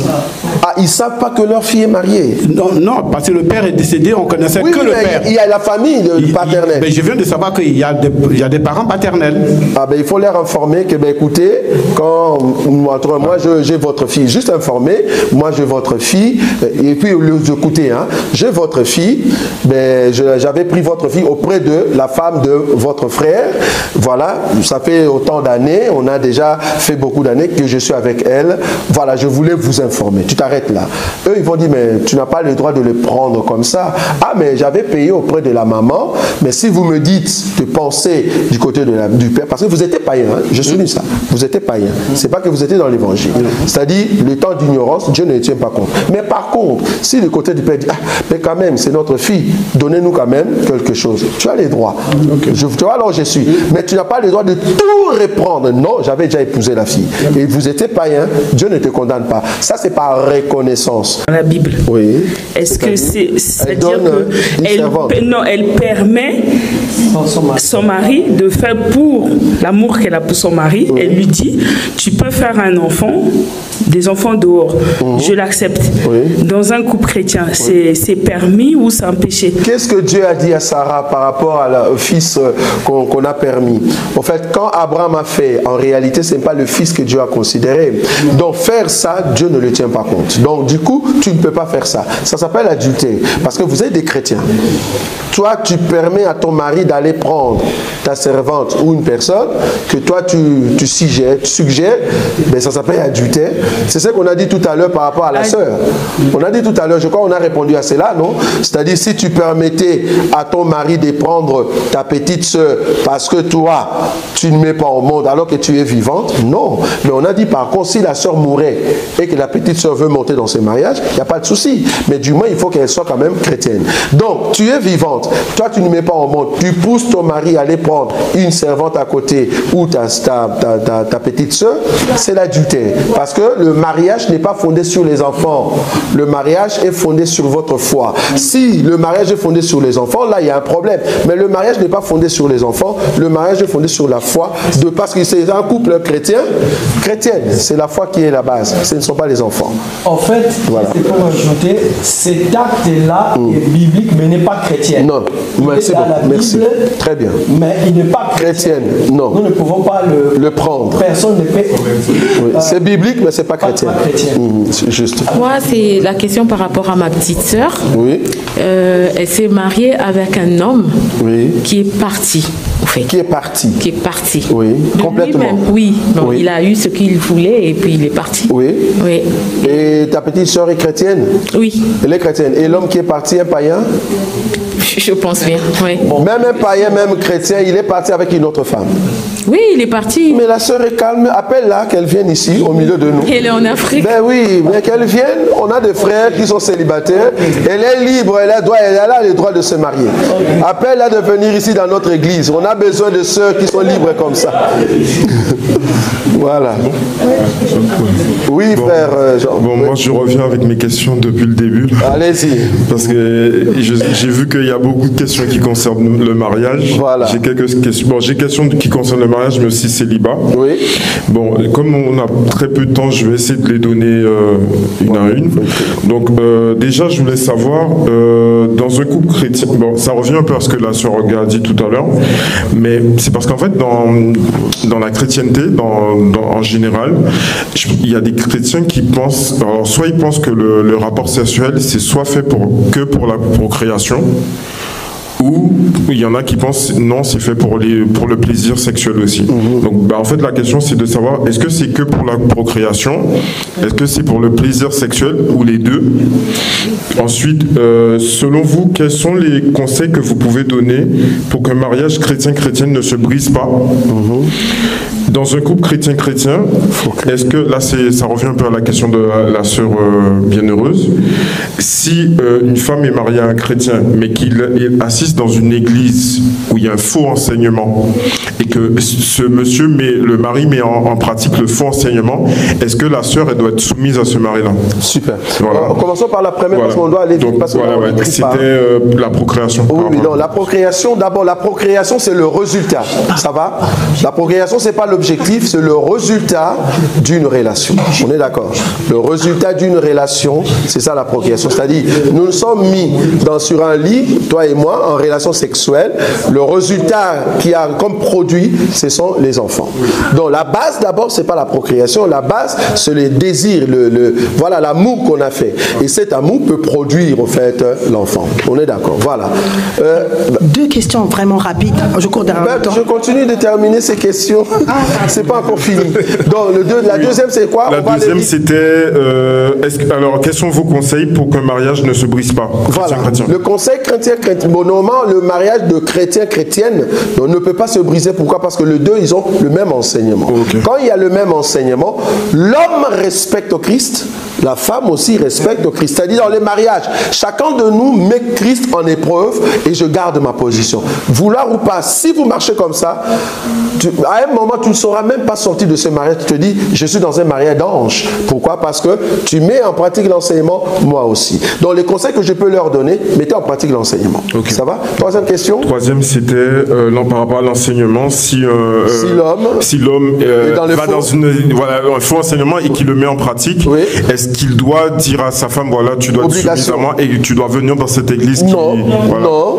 De la même manière que la femme, la sœur, ne peut pas forcer l'autre païen de venir à l'église, de la même manière, l'autre frère qui est dans l'église des témoins de Jéhovah, Rose-Croix, tu n'as pas le droit de m'amener parce que ma foi n'est pas là-bas. Donc, je reste à la maison. Ok, je profite parce que c'est des questions assez importantes qui pourraient aider beaucoup de gens. Alors, quels sont les critères déterminants qui permettent d'entrer dans le mariage? Oui. Ensuite, est-ce que pour se marier, est-ce qu'un frère ou une sœur doit forcément attendre d'avoir des rêves, des songes, des révélations, ou des frères et sœurs qui vont passer par des frères et sœurs qui vont dire oui, mon frère, j'ai vu que toi tu vas te marier, voilà. Non. Et aussi en fait c'est. Alors, je vais aller rapidement. Ouais. Donc, du coup, le critère pour entrer dans le mariage, je l'ai dit ici. L'élément de base, c'est quoi? Il faut que la personne vérifie que la personne est vraiment chrétienne. Ça va? Tu vérifies ça. Et les autres viennent après. C'est-à-dire la personne qui a étudié, la personne qui est belle. Ça devient après. Maintenant, quels sont maintenant, comme tu as dit tout à l'heure, est-ce qu'il faut que je puisse écouter le songe de l'autre qui a dit que, Jean-Baptiste, j'ai vu que tu es... Si Dieu a dit à l'autre que j'ai vu que toi, tu devais te marier avec tel, que Dieu me dise aussi. Okay. Parce que le mariage, ça ne sera pas l'autre qui va le faire, c'est moi. Donc, il faut que Dieu me convainque. Okay. Parce que je ne vais pas entrer dans les mariages parce que l'autre avait dit, sinon, tu vas dire comme Adam, c'est toi qui m'avais donné cette femme. Non, je vais entrer parce que Dieu m'a convaincu. Okay. Ça va? Une autre question rapidement? Oui, les deux dernières, parce que c'est les plus importantes pour moi. Oui, allez-y, on a alors, encore... quelles sont les conséquences spirituelles? Bon, on connaît, mais j'aurais bien voulu que vous dites. Oui. Quelles sont les conséquences spirituelles d'un chrétien ou d'une chrétienne qui tombe dans la fornication ou l'impudicité avec un non-croyant? Oui. Et dans l'autre sens aussi, quelles sont les conséquences spirituelles de deux chrétiens qui se marient? Oui, les deux chrétiens qui se marient, les conséquences spirituelles. Je crois qu'on l'a dit ici, les conséquences spirituelles, ils sont unis en esprit. Mais par contre, si tu tombes avec un non-croyant, j'avais dit la fois passée, c'est au fait le mariage et la rencontre des démons. C'est-à-dire, toi, tu as vraiment l'esprit de Dieu, mais l'autre est rempli de démons. Ben, quand vous vous accouplez, ce sont les démons qui se disent, mais qu'est-ce que tu fais dans ces corps? Tu vois, ces rencontres-là, par rapport à Matthieu chapitre 12, à partir du verset 43. Ça va? Oui? Oui. J'ai une dernière question. Oui, allez-y. Pour moi, pardon. Oui. Comment faire quand on a un partenaire, un mari, qui est insatiable au niveau du lit conjugal et que malgré la communication, il a un super appétit et que la femme ne suit pas le rythme? Ça, c'est terrible. Bon, si tu as un mari qui est, comme tu as dit, insatiable, qu'est-ce qu'il faut faire? C'est un mari chrétien. Waouh, c'est un mari chrétien qui aime trop ça. Ben, il faut l'aider avec des conseils pour dire si tu aimes trop ça, tu seras trop charnel à un moment. Ça va parce que plus je dis ici, je crois, hein, plus il y a la relation sexuelle, moins la prière, tu deviendras charnel. Plus il y a les prières, moins la relation sexuelle, il y aura incompatibilité. Donc, du coup, un mari qui aime trop, c'est pas bon aussi pour sa spiritualité. La personne deviendra trop charnelle, tu vois. Donc, il faut l'aider. C'est pas mauvais si au courant de la semaine, parce que quand tu dis la personne est vraiment insatiable, comme tu as dit, est-ce que la personne demande 15 fois la semaine? Non. C'est-à-dire, cette personne, je ne sais pas qu'est-ce qu'il prend, mais il faut dire, prochainement, je ne vais plus te faire telle nourriture ou tel plan, ou je ne vais plus t'acheter ça parce que ça monte la dose de dimension. Je vais un peu diminuer parce que tu vas me tuer, parce que j'ai de responsabilités à la maison. Je dois préparer, je dois nettoyer, amener les enfants, aller au boulot. Donc, chaque chose à son temps permet que ça ne soit pas trop, mais du moins, on doit l'avoir. Ça va? Voilà. Alors, est-ce que des pratiques telles que la fellation, descendre à la cave, sont autorisées pour des chrétiens? Ça, je ne réponds pas. Okay. Ça, je le cache. Ok, oui. J'ai une autre question. Oui. On entend souvent dire qu'une femme enceinte ne peut pas être dotée. Dotée? Oui. En tout cas, ah bon? Par rapport à quelle écriture? Alors, c'est bien ça. Oui. Est-ce que la Bible dit quelque chose à ce sujet? Parce qu'il arrive que dans certaines familles... Attends, si je comprends bien, qu'est-ce que tu veux dire? C'est-à-dire, deux personnes sont mariées, alors ne sont pas mariées, non. Mais la femme est déjà enceinte. Oui. Il arrive que dans certaines familles, en fait, lorsque la femme est enceinte, elle n'est pas encore mariée, ils vont vers la dot, elle est enceinte. Et là, tu es dans quel couple? Parce qu'il faut déterminer lequel couple. Parce que si vous ne déterminez pas le couple, je ne saurais pas répondre. On va partir sur un couple chrétien-chrétien. Ah, c'est pas possible. Alors, je vais voilà, mais allez-y quand même. Un couple chrétien-chrétien pour lequel le père a donné le OK lors des présentations. OK. En donnant son OK lors des présentations. Ah, donc prédote. Lors de la prédote, en donnant son OK, lui, il a validé carrément la dot. Et entre les deux, la sœur tombe enceinte. Déjà, est-ce que là, c'est acceptable selon normalement, les Écritures? Normalement, comme ils sont chrétiens-chrétiennes, donc dès qu'il y a présentation, c'est-à-dire la prédote, et que la sœur... Non, il y a encore une autre question. Hein, donc, et que la sœur est enceinte, c'est-à-dire il y a eu imprudence entre les deux. Voilà, ils se sont connus. Qu'est-ce qu'il faut faire à ces moments-là? Il faut que le frère prépare du coup l'argent pour aller payer la dot. Normalement, les parents ne peuvent pas refuser, hein, mais c'est vrai, il y a ce qu'on appelle amende, je crois, dans d'autres familles. Hein, parce mais là, là, ils ne l'ont pas fait par imprudence. Là, ils l'ont fait en totale, comment dire... Liberté. Ah non, c'est pas bon. Parce que le père a dit, pour moi, c'est déjà le mari de ma fille. Là, il n'y a pas de souci. En fait, il a même dit, j'attends les enfants qui sortent de là, il n'y a pas de souci, là, il peut faire. D'accord. Oui. Et donc, par rapport à la parole, dans des familles, il y a certaines familles, là, on n'est plus dans la chrétienté, qui disent, une femme enceinte ne peut pas être dotée. À ce moment-là, à ce moment-là, le frère chrétien, qui pour lui, enceinte ou pas, je veux doter ma femme, qu'est-ce qu'il peut rétorquer à ces parents-là? Parce que lui, il veut doter sa femme. Et eux, ils sont dans la coutume. Si le parent, le père, si le père dit, tu ne peux pas doter parce que ma fille est enceinte, parce que c'est le père qui décide. Hein. Le père dit, tu ne peux pas doter ma fille parce qu'elle est enceinte, on attend qu'elle puisse... Tu attends, il n'y a pas de souci. D'accord. Tu attends, il n'y a pas de souci, parce que c'est le père qui décide. C'est lui qui va prendre la dot. Il dit non, dans cet état de ma fille, je ne vais pas prendre la dot. Tu attends. Tu ne vas pas forcer le père. Ok. Ça va? La dernière question. La dernière. Donc un couple chrétien-chrétien. On va dire que le frère est un peu plus charnel. Oui. En plus des rapports sexuels qu'ils ont, le mari pratique la masturbation. Il regarde des films porno et il se masturbe. La sœur chrétienne le surprend. Oui. Quel est le conseil que vous donnez? On est dans quoi? Voilà. Le conseil que la sœur va donner, ce que tu fais, c'est au fait la fornication, c'est-à-dire le péché. Parce que moi, je suis là, j'ai été créé pour ça. Donc, tu ne peux pas appeler ta main. C'est comme si tu me trompais un peu, tu vois. Tu ne peux pas appeler ta main pour te satisfaire. Moi, je suis là. Donc, on comprend que, ou soit le frère est animé d'un mauvais esprit, il a besoin de la délivrance, ou soit, le frère l'a fait parce que la sœur refusait au lit. Il y a d'autres frères qui font ça aussi. aussi. Parce que la sœur refuse au lit. Si tel est le cas, il faut maintenant amener et le frère et la sœur auprès des hommes de Dieu pour essayer de voir les conseils. Mais il n'y a pas de divorce. Oui, donc comme nous allons arrêter à 15, je vais profiter de poser les 3 dernières questions, parce qu'il y en a beaucoup, mais bon, comme on va arrêter. Après le reste, je pense que le docteur Roger, après les cultes, pouvait poser des questions, il va vous répondre.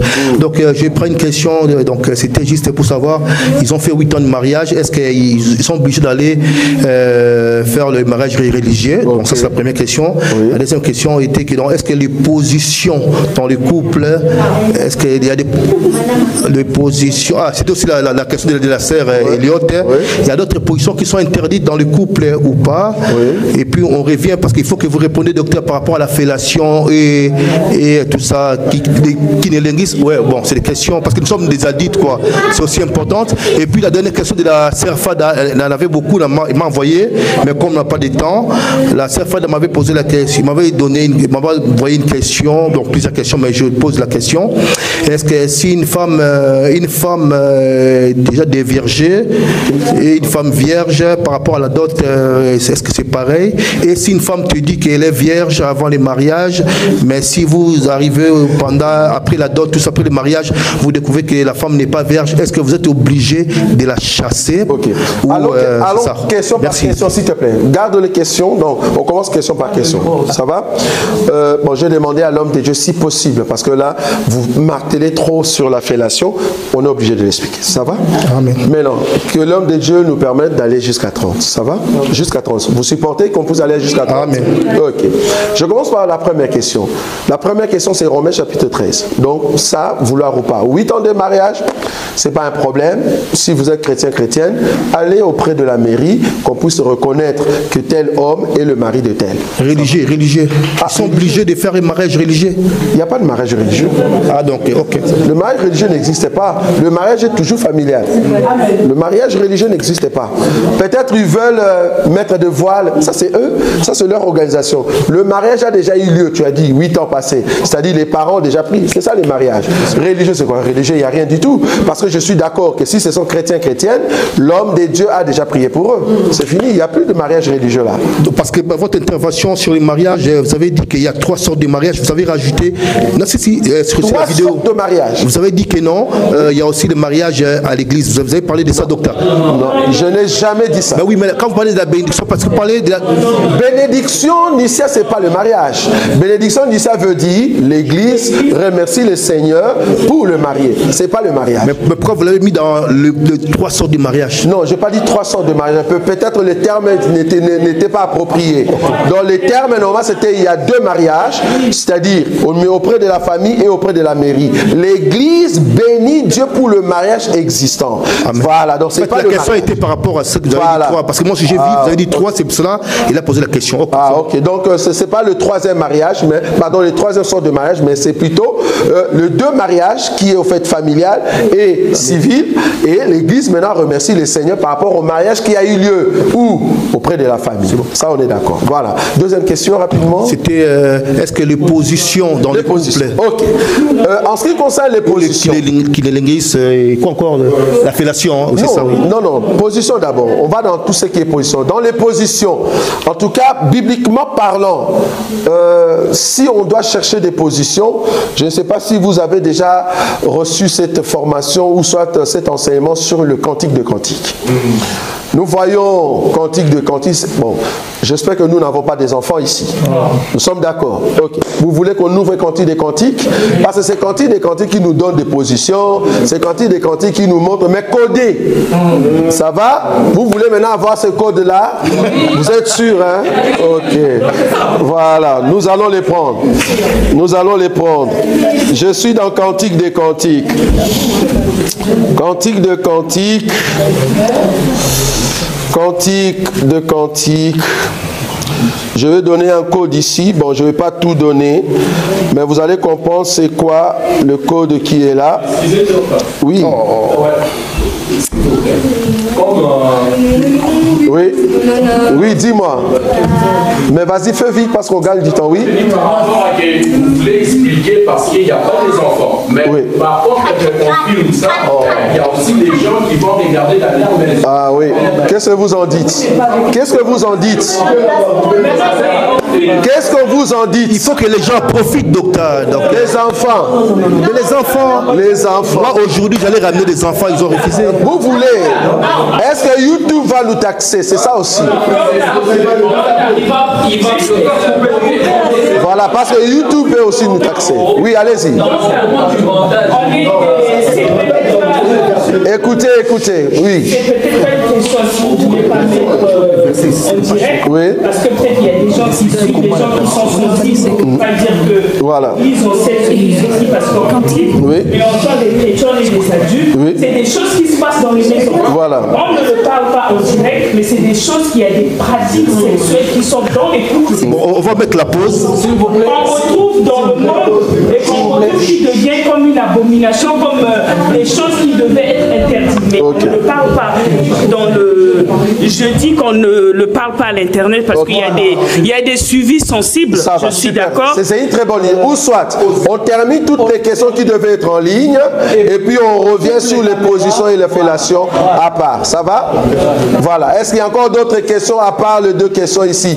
Position par rapport à la dernière question, c'était une femme qui n'est pas vierge et une femme vierge. Oui. Par rapport à la dot donc c'est pareil. Est-ce qu'il y a différence? Et puis, non, ça dépend de famille. Et puis si la femme te dit qu'elle est vierge, alors qu'elle n'est pas vierge, oui, après le mariage, quand vous découvrez, il faut la chasser ou bien...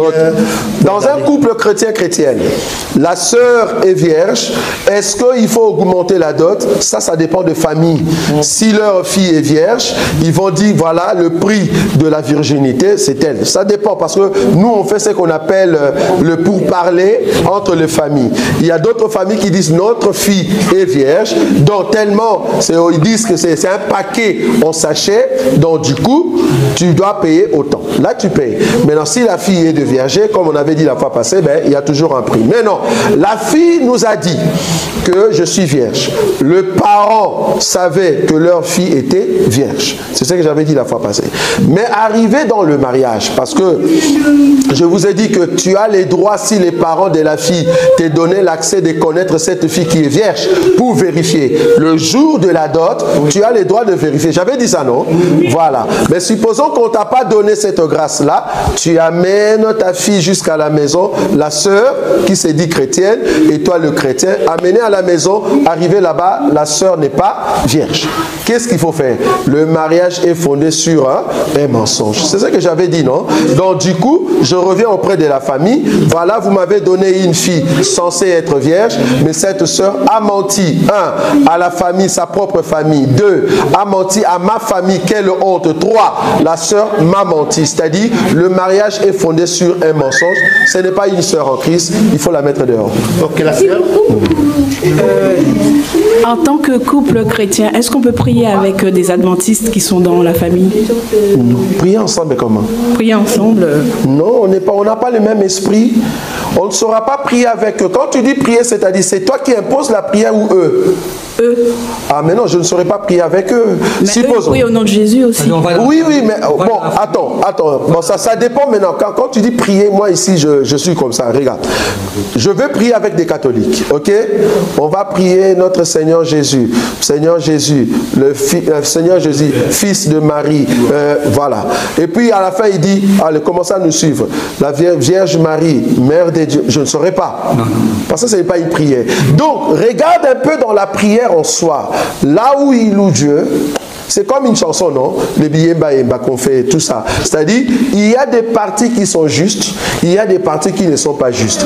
Pour ne pas le frustrer, quand il prie, tu les écoutes. Tu n'es pas obligé de parler. Tu écoutes. Amen, amen.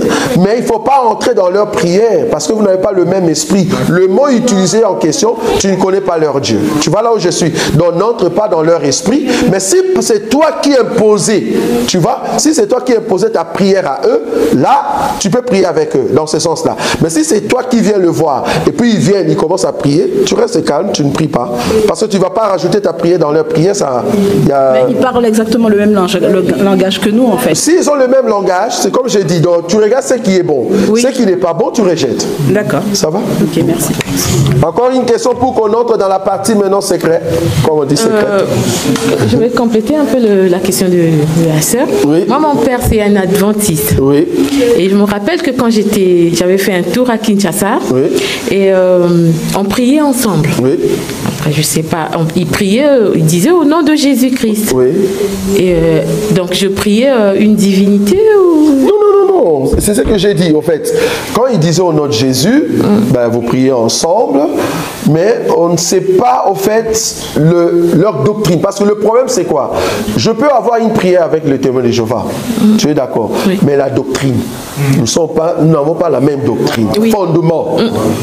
La façon qu'eux, ils construisent la maison dans la foi, ce n'est pas la même chose avec nous. Donc, c'est dans ce sens-là. Je peux prier avec une personne qui dit au nom de Jésus, là où il y a des bonnes paroles, je suis là. Je dis Amen. Pourquoi? Parce que ce sont des bonnes paroles que moi aussi je confesse. Un musulman qui dit que Jésus-Christ est le sauveur d'Israël, je dis Amen. Oui, parce que c'est juste. Mais bien que ça sorte de la bouche de musulman. Mais un musulman qui dit que Jésus-Christ n'est pas mort à la croix, non, c'est faux. Tu vois? C'est là. Donc, là où c'est bon, tu dis Amen. Là où c'est pas bon, non, tu rejettes. C'est dans ce sens-là. Qu'en est-il des pasteurs qui se remarient Ils ne sont pas nos frères. Ils ne sont pas nos frères. Un pasteur qui se remarie, quand tu dis de se remarier, alors attends, écoutez bien la question. Qu'en est-il de pasteurs qui se remarient? Est-ce que le pasteur se remarie parce que le premier mariage, c'était vraiment fini selon l'ordre dans la Bible? Il n'y a pas de problème, c'est ton frère. Mais si il se remarie alors que l'ordre n'a pas été respecté, parce que nous croyons aussi qu'on peut avoir séparation, c'est-à-dire c'est fini, le mariage est fini en cas d'infidélité et adultère. Si dans ces cas-là, il peut se remarier. Ceux qui se remarient plusieurs fois, ils se marient. Plusieurs fois comment? Il y en a de ceux. Ah oui, mais c'est pas notre frère, c'est ce que j'ai dit. Ils ne sont pas notre frère. Okay. Donc ça doit être notre frère par rapport à la parole. Ok, donc là nous allons arrêter. Oui. Donc juste pour que c'est bon, il y a encore d'autres questions. Non, vous avez dit à 30. Il y a encore une question là-bas. Il y a une question là-bas. Oui. Excusez-moi, j'ai juste une question. Oui. On est dans un couple chrétien-chrétien. Oui. Ils ont fait la dot, ils ont eu la bénédiction à l'église. Oui. Et ça fait, depuis 3 ans, oui. La sœur, en fait, ne veut plus voir son mari. Il ne l'a pas trompée. Oui. Ils font lit à part. Oui. Et elle n'a rien concrètement à justifier au frère. Oui. Donc ça fait 3 ans qu'ils vivent comme ça. Première question, est-ce que le frère peut sortir de cette relation? Ou alors sinon, qu'est-ce que le frère peut faire? Voilà, mais ils ont des enfants. Mais 3 ans, je trouve que c'est trop, parce que ils ont en fait laissé trop l'accès au diable. Pourquoi? Parce que ils sont chrétiens, c'est ça, non? Oui. 3 ans, c'est trop. Donc là, je crois qu'ils devaient trouver la porte d'issue, c'est-à-dire trouver des gens. Parce que la séparation, c'est une séparation. La séparation biblique. Ils peuvent se séparer, je peux me séparer de ma femme, c'est-à-dire pendant un temps, on a un peu de accrochage, on se sépare, mais 3 ans, c'est trop. Oui. Mais il faut à ce moment-là trouver maintenant des personnes qui vont venir, Matthieu chapitre 18, ils vont venir nous aider pour nous réconcilier. Ces personnes sont venues, oui. Mais ça n'a pas changé l'attitude de la sœur. Ah, donc il y a un problème du côté de la sœur alors? Oui, donc dans ces cas-là... Ah non, il y a un problème du côté de la sœur. Si la sœur persiste, bien qu'on l'a condamnée, et la sœur dit, moi, malgré ça, je reste comme ça, alors que je suis condamnable, donc la sœur n'est pas notre sœur. Et qu'est-ce qu'ils peuvent faire alors? Mais ça dépend de la sœur. Si tu veux partir, tu peux partir. Moi, je suis libre. Parce que ce n'est pas notre sœur. Parce que une autre sœur, c'est qui? Une personne qu'on présente la parole, et tu es soumise à la parole. On t'a déjà montré la parole, tu dis, bien que ça, moi, je ne veux pas, je reste de mon coin. Non. Est-ce que le frère, dans ces cas-là, peut partir? Le frère est libre. Parce que tu n'es pas notre sœur. Parce que là, la séparation, ça veut dire divorce. Okay. Tu veux te divorcer de moi. Parce qu'en réalité, la relation sexuelle, c'est ça qui nous unit. Maintenant, quand tu ne veux plus qu'on soit en mariage, tu ne veux plus qu'on soit ensemble, soit disant que j'avais tort, alors que je n'ai pas tort, tu as dit, bien que ça, moi je reste dans ma position, on comprend que tu n'es pas notre soeur. C'est la parole qui va te condamner. On comprend que voilà, la parole dit non, toi tu dis oui. Donc tu n'es pas notre soeur. Comme tu as dit que je ne veux plus cet homme, l'homme est libre. Malgré les enfants, malgré la présence des enfants. Mais le mariage n'est pas fondé sur les enfants. Le mariage n'est pas fondé sur les enfants. Le mariage est fondé sur l'amour, la foi des deux personnes. Sinon, les enfants vont vous retenir et vous irez en enfer. Ça va? Voilà. Moi, ma question est sur... Waouh, ça continue toujours. Oui, allez-y. Ma question est sur... Allez-y. Oui, allez-y. Continue. Oui, allez-y, ma soeur. Je savais qu'il y avait beaucoup de questions. On y va. Oui, allez-y. Oui, ma soeur. Ma question est sur les gens qui se rencontrent dans les réseaux sociaux et qui se marient. Oui. Est-ce c'est mauvais ou c'est pas... Ce sont des chrétiens ou des non chrétiens? Il y a même des sites de rencontres qu'on écrit chrétien. Ah non, chrétien, non. Quand nous disons chrétien ici, nous avons le même enseignement. Je suis d'accord avec toi que dans des sites, par exemple WhatsApp, Facebook, je connais une personne qui a le même enseignement avec moi, mais qui est par exemple au Congo. Par WhatsApp, on s'est changé de numéro, on commence à entrer en contact. Vu que tu as le même enseignement, je peux t'épouser. Mais dans des sites où on dit, enregistrez-vous dans notre site, nous allons vous donner parce que ce ne sont pas des chrétiens. Je dis ça par rapport à une sœur que je connais qui s'est mariée avec un chrétien alors qu'elle était païenne. Ils se sont rencontrés dans les réseaux sociaux, ils se sont mariés et la fille, vu qu'elle était païenne, elle s'est fait baptiser. Ben oui, mais là c'est un couple croyant et non croyante. Et non croyante, et qu'est-ce que le croyant a fait? Le croyant a dit à la croyante, ben viens dans mon église ou accepte ma foi, et elle est venue, donc il n'y a pas de problème. Donc si je comprends bien, les chrétiens ne peuvent pas créer des sites de rencontres. Créer des sites de rencontres entre eux? Non, parce que le choix du conjoint, c'est quoi? Le choix du conjoint, c'est-à-dire la base, c'est-à-dire la personne doit avoir quoi? Le choix du conjoint, c'est quoi? Le choix du conjoint, c'est-à-dire la base, c'est-à-dire la personne doit avoir quoi? L'enseignement. Ok, après l'enseignement, je dois vérifier. C'est un contrat. Je dois vérifier ta famille. Je dois vérifier comment tu es. Tu ne vas pas m'envoyer une photo d'une très belle fille, alors qu'en réalité, tu n'es pas belle. Bien que tu es dans notre église, tu vois là où je suis. Je dois te voir. C'est ça? Bien qu'on s'est rencontrés là-bas, mais à un moment, comme tu es dans ma foi, je dois te rencontrer. Donc, si tu te rencontres comme tu le dis, mais à un moment, je dois te rencontrer. Et des pistons entre les frères et sœurs. Commission. Non, le mariage par commission, moi je suis contre. Pourquoi? J'avais dit ça ici. Mariage par commission. Quand ça va déranger dans vos couples là-bas. D'ailleurs, moi je ne t'avais pas aimé. C'était le frère tel qui m'avait dit. Mais moi je pense qu'ils peuvent se rencontrer. Oui. Et décider. Ah, ça c'est autre chose. Ça c'est autre chose, ça change. Là tu as dit mariage par commission. Ça c'est autre chose. Là tu dis rencontre par commission. Piston. Oui, piston, c'est-à-dire, par exemple, je peux pistonner quelqu'un par rapport à un frère qui est en Belgique. J'ai dit, sœur, pourquoi tu es là? Il y a des frères là-bas. Tu vois? Je dis, va voir. Comme je peux dire à Jean-Baptiste, pourquoi Jean-Baptiste, tu es encore célibataire? Tu ne vois pas telle sœur. Ça, je peux donner, mais du moins, Jean-Baptiste doit s'approcher de la sœur pour voir, au fait, le choix du conjoint. En tout cas, on a terminé. À 30, on termine. Oui, ma soeur, vas-y. Donc, dernière question. La soeur bienheureuse, c'est ça? Vous avez dit l'homme est obligé de satisfaire sa femme. Mais et la femme? Bon, très bonne question. Très bonne question. Bravo. Bibliquement parlant, le désir de la femme, se porteront à son mari. On n'a pas dit les désirs de l'homme. Est-ce que nous sommes d'accord? Donc, c'est la femme qui a des désirs. Donc, c'est à l'homme de satisfaire sa femme. Maintenant, est-ce que la femme doit à tout prix satisfaire son homme? Oui, mais pas une, obligation. Tu vois? C'est pas une obligation. C'est-à-dire, c'est l'homme qui donne la sémence. C'est l'homme qui vient satisfaire la femme. Maintenant, si la femme ne satisfait pas son homme, non, l'homme, normalement, doit voir sa femme. Moi, j'ai des besoins. Pourquoi tu ne le fais pas? Parce qu'une femme qui croise les pieds, qui ne veut pas donner à son homme, ça s'appelle manque de soumission. Tu vois là où je suis? Parce que tu dois être soumise, parce que la soumission c'est quoi? C'est par rapport à la parole de Dieu. Ne vous privez pas les uns les autres. Comment? Là, je ne parlais pas de priver, juste satisfaire l'homme. Mais satisfaire, quand tu dis satisfaire, c'est-à-dire, ça veut dire quoi? Qu'est-ce que tu veux dire? Si l'homme demande d'être...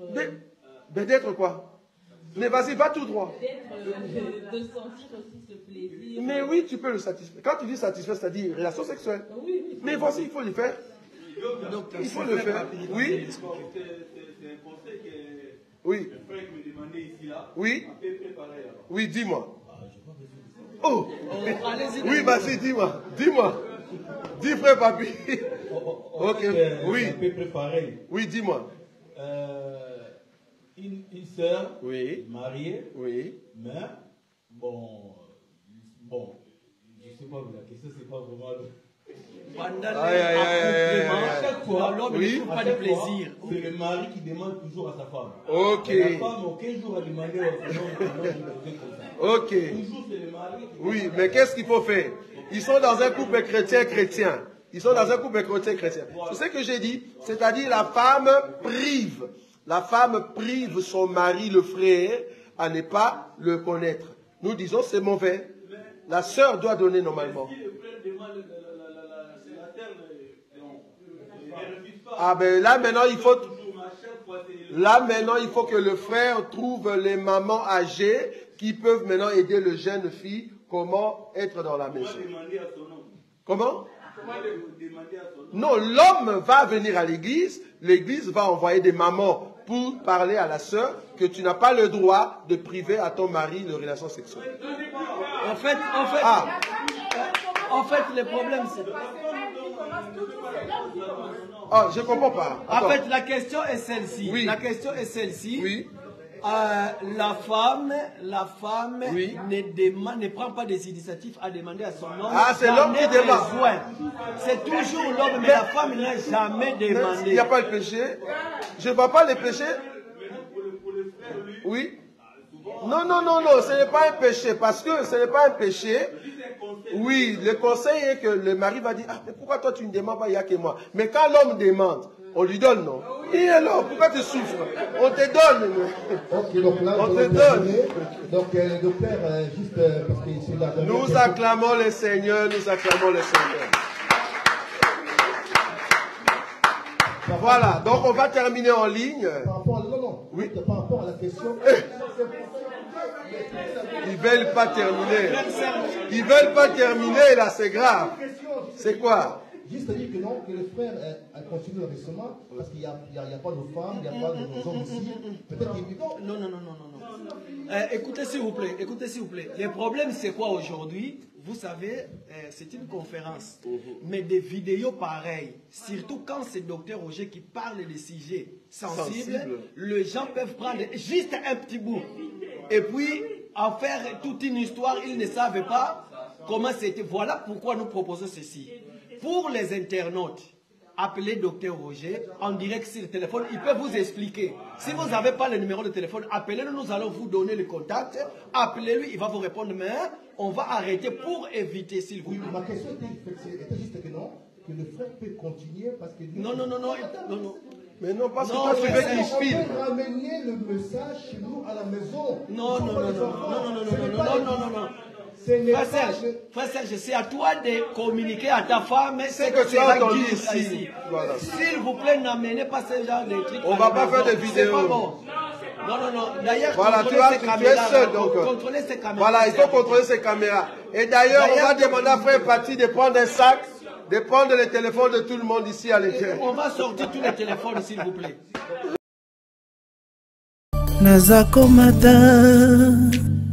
Nazako matangai nga nazako mata